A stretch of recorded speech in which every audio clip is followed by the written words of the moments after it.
कौन बनी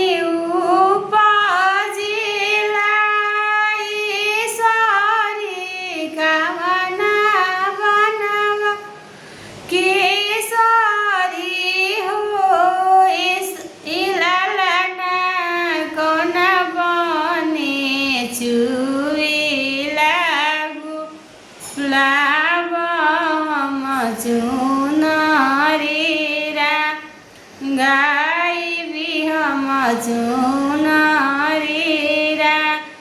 गाई भी बाबा बने उपजिला ईश्वरी भैया बनवा किशोरी ललना सैया बने चुए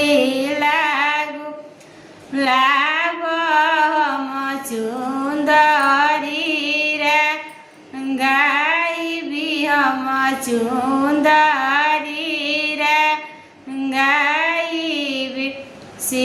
चुंदरी पहिरिया न जान दे पनिया की चली हो ललना हथिया चढ़ल हाथी बात हमारा से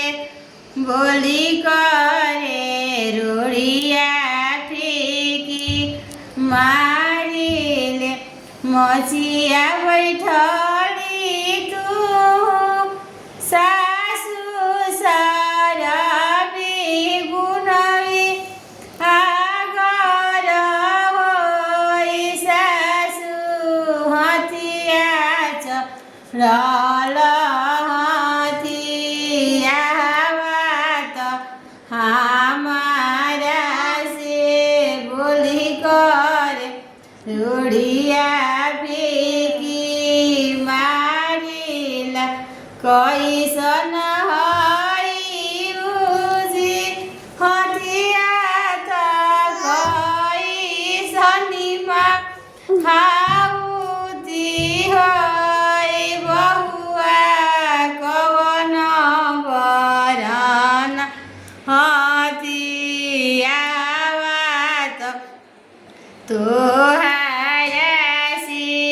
बोली करे रोड़िया फीकी मारिला